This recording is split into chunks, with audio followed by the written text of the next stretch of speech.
Hey, what's up, everybody? Welcome back to the NRW. I'm your host, Rob Medina, and I thank you all very much for joining me here today because today I'm going to be reviewing the movie As Good as Dead. This movie actually came out last week on December 16th. It's available on VOD, which I rented on Amazon. And I had actually heard about this movie actually through Roger Ellis Frazier, who is the director of this film, who I've actually had on my show, You're So Cool with Rob Medina, recently here. And he did bring up a little bit about how he got involved with the film, which he's well acquainted with Michael Jai White, the star of the film, who also wrote this movie as well too. And this movie was actually mostly inspired by Michael Jai White's brother, who actually had passed away a month before the production began for this film due to COVID. So this movie did have a lot of personal connections for him, in that it was obviously inspired by his brother. He used a lot of elements of his brother's life along with his own life to kind of infuse his character, and even named the character in the movie after his brother. So there was a lot of tribute in honor of his brother that he wanted to carefully craft with this movie, and having Roger Ellis Frazier directing this film here too. And, you know, when I had seen the trailer for the first time, I'll be frank, I remember thinking the movie looked okay based upon from what I seen in the trailer. And then having seen the film, I actually did enjoy this movie quite a bit. This is actually one of those films where it's in a lot of ways, it's kind of it really is like a throwback to some of the more like the 70s and 80s action film, where you have a character that you can follow, that you know where they stand right away. They have a good moral ground, and there's a little bit of a mystery behind them as well too. And then you learn along the way, you know, the real story. And when you understand the full story, you actually are more behind the character and actually support them and would like for them to succeed. You know, obviously in overcoming all the hurdles that comes along the way that they go through in this respective film. And this film is obviously very much like that. And that's one of the things I actually did appreciate about this film as well. And, you know, another thing too is that this movie also has one of my favorite actors of all time in Louis Mandylor. He doesn't have a big part in the movie, but he does have a really significant role that is definitely infused with the story. And all the other actors as well too that are in the film have done a phenomenal job with the performances here. So as far as me getting into the plot synopsis here, I will get into it in a little bit here, but I will not be getting into any spoilers here, because there's a lot of things that does occur along the way that was an actual genuine surprise for me, as far as certain things that come about with this with the introduction of the certain characters, their involvement, and in certain revelations that come along the way that is probably left to be unsaid for you to see in the film, and hopefully you guys will enjoy it as much as I did as well too. But I will be honest though, this isn't like one of Michael Jai White's best films. You know, I look at him, I think of a movie like, for example, like Blood and Bones is one of his absolute best, along with Falcon Rising, Black Dynamite, and the third Never Back Down, from which I forgot the name of the full title, but I'm sure I'll have the image for you guys to see. But that movie, I remember thinking like it was so much better than the original the sequel that he had directed, Never Back Down 2. And having coming off that film and then doing Never Back Down 3, loved what he had done. So as far as his involvement with this project is concerned, you can tell he had a lot of control as far as what he wanted to have put together here. And it definitely does show in the film, but I still don't think it's one of his best movies. But I still do believe that, despite what I said about not being one of his best films, it is a good movie. And I actually think this is actually one of Roger Ellis's best directed film that I've come across, that I've seen of his so far. So again, I'll get into the plot synopsis, and then I'll get into my positives, my negatives, and then my rating. An ex-cop in self-imposed witness protection in Mexico becomes a target when a fight video of his apprentice goes viral. And that right there is the film in a nutshell. So now let's get into my positives. My first positive with this film is with Michael Jai White. Michael Jai White, in my opinion, actually had written a very strong script for this story, because the one thing that I'll be frank, I was a little concerned about from what I've seen in the trailer, that I was intrigued, but I wasn't officially sold on it. But the fact is, Michael Jai White, I'm a big fan of him. I'm not always the biggest fan of all his movies, but the majority of the films that I do love that he has done, you know, I think of Undisputed 2, which is the first time I've seen Scott Adkins, which is pretty much the entire world that were introduced to Scott Adkins through that movie, and of course Triple Threat, Accident Man, the first one, and then, you know, I mentioned before Blood and Bones and Undisputed 3.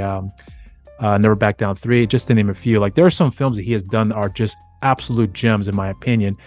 So when I had learned more about his involvement with the movie, and that is he has a deep personal connection to this film and wanted to honor his brother who had passed away from COVID, Um, I certainly had a lot of high hopes that this was going to be a very well crafted film, and I'm actually really happy to say that that is the case here. And the character that we follow in this movie that he plays in this film, I mean, right away you can tell that this is a man who is purposely isolating himself, that he doesn't want to cause a lot of attention to himself, and is actually doing a really good job in trying to just keep a low key thing about, keep a low key aspect about him, so that way he doesn't draw any attention to himself. And when you learn the story along the way as far as why he's doing that, it makes a lot of sense, and the way he's going about it is actually quite, I'm going to say, for the sake of this movie, quite believable, because it is a heightened reality in a lot of ways, but it's still very done effectively in this movie, that I think that Michael and everyone else involved have done a really good job in executing this film.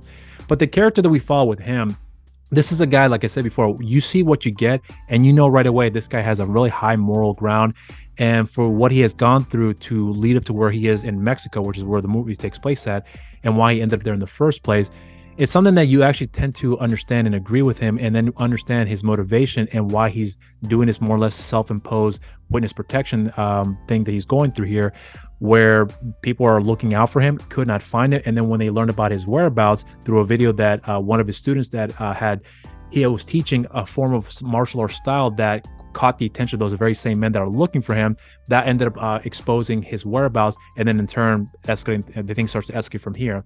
So I actually thought that the way that that was set up and leading up to that, and how that led up to his discovery of his whereabouts, actually made sense for the film. So the fact that Michael had considered that very carefully and how to go about that is very, very well done, in my opinion. And under the direction of Ellis Frazier, in my opinion, I thought he did a really good job in having that all paced through in an effective manner.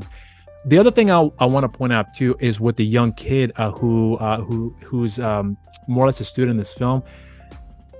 I'll be frank, when you first get introduced to the character, I was honestly kind of thinking it was going to be more or less, I wouldn't say a throwaway character, but more of a character that wouldn't have a lot of substance. But again, as the story progresses along the way, and consider that Michael had written this film, adding a lot of depth to the character and the actor that portrays him as well too, he has done a really good job to find a connection with each of these characters, with Michael's character and the student here, where they kind of start off at a distance from one another, and then slowly but surely get closer and closer along the way, where they find a common ground to help each other out. And then under the circumstances that are led up along the way, would cause a major rift between them, and then are forced to have to work together. Again, that's done in a manner that works very effective for the story. It actually works very well for this film. So the partnership that occurs isn't like, I'm not going to say it's in the same vein like Last Action Hero. It's nothing like that, but it's kind of close to that. But the way that it's executed, I thought worked very effective for the overall story. And then when it comes to the villains in this movie, this isn't a negative on the villains by any means, but I was concerned that the villains that we get in this film were going to be kind of shallow. And I'm actually kind of surprised to say that, despite the fact that we do get the villains in this film that do show up, and they kind of show up sporadically throughout the movie, they do have an effective presence about them, that when you see how powerful they really are and how far their power stretches out, it's actually quite incredible to see that the amount of danger that they can cause with the various other people that come in contact with them.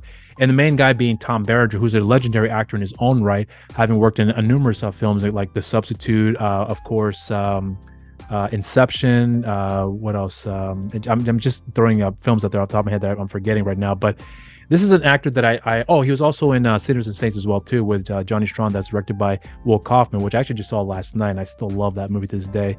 So this is a very strong, powerful actor that when I saw him in the part and what he was able to deliver right off the first scene that we get in the movie, that I think it worked effectively. That when you see his first appearance in the film, right away you knew this guy was a powerful individual that has a lot to say in what he wants to accomplish here.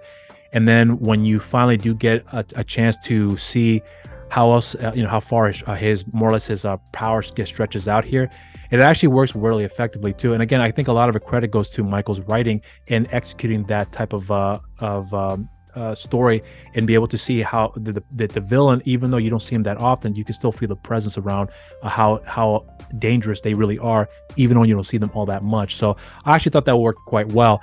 And then the action sequences in this movie too, they're not the best I've ever seen, but they were enjoyable enough for me to it just be invested with the overall story. So I did enjoy quite a bit of what I saw when it came to the action sequences, especially the hand-to-hand combats, the shootout scenes, and what else can I say? And yeah, it's just a number of things that I think worked very effectively when it came to how everything was put together when it came to those action sequences. I don't know how long they had to shoot this movie, but I'm almost positive they didn't have that many days, as far as maybe more than 2 weeks, a little bit less than that. But with the amount of time they were given to work on this film, as far as being able to execute the action sequences, I actually think they turned out quite well. So a lot of credit to everyone else involved in putting that together here, because I think they did a pretty good job. So as far as some of the other negatives concerned, I mean, a positive concern, I meant to say, I can say that this was really an enjoyable story. I actually was entertained, and there's actually one scene in the movie too where there's a comedic moment between Michael Jai White's character and his students, his protege, if you will, his older brother, who was a gang leader as well, if I recall correctly, or high-ranking gang leader, I should say.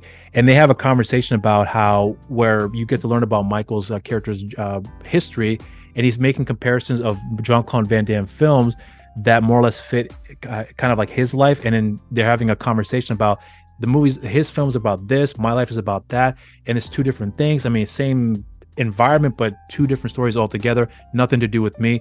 So I'm not doing that conversation justice, but if you listen to the conversation when you watch the film, which I hope you do watch it, I think you'll come to appreciate the execution of that conversation coming very organic in a lot of ways, that didn't seem forced and didn't seem very cheesy. It actually worked very well in keeping consistent with the film, because it was something that I actually appreciated a great deal, because there's a lot of film history that you come to find out that Michael's character knows a lot about and is very aware of here, and has good, strong memory about the certain story beats that this character was throwing out, as far as like, you know, what his life is all about and the movies he's comparing him to. And then Michael Jai White's character is like, no, it's nothing like that at all, but corrects him and actually provides the backup to back up his facts, if you will. So I actually thought that was quite good. So the comedy in the movie, I think, worked quite well. But for me right now, that's going to be the end of my positives. So now let's get into my negatives. You know, the first negative that I can point out here, you know, it's I enjoyed the film, I really did, but this wasn't the most exciting film I had ever seen. I'll be frank, there were moments where I wouldn't say I was bored, but I wanted more, because I felt like there was a lot more going on that was building up to something, and it does get to a certain peak. But once you got to that high point, if you will, it's kind of weird for me to say. It was satisfying, but unsatisfying at the same time. I don't know if that's the best way to describe it. Like I felt like it was, you got a payoff, but the payoff wasn't all that great for me personally. So there were certainly elements of excitement that was building up that didn't really lead much to anywhere, as far as getting that satisfactory feel for the victory that occurred in this movie. But there were certain elements of the story that I thought worked quite well when you get to those events, when you get to those high intense action sequences. But overall, I just felt like there was something missing. And I'm wondering if a lot of it has to do with the fact that the limited amount of time they have, the resources, because I felt like that if they had more time, more resources, that those peaks that you would have seen that occur in this film would have had a much better payoff, in my opinion. But they did pay off well, and they were satisfactory, but not to the point where I felt like this was so amazingly good that I enjoyed it, like in the same way that I felt about Undisputed 2 or Never Back Down 3, Blood and Bone, even Black Dynamite. So there's films that Michael Jai White has been a part of that he's more or less kind of be in control of the production, where he has those major payoffs that does lead to a satisfactory a feeling of victory that you feel for the character's journey. And then the payoff was so well deserved that it felt good. I felt good about it. And even though I did feel good about the overall story, I just, like I said before, I felt like something was a bit missing here for me to have that full major payoff, that what we saw was well deserved, and I was completely satisfied with everything that occurred. Although but something was still missing for me along the way.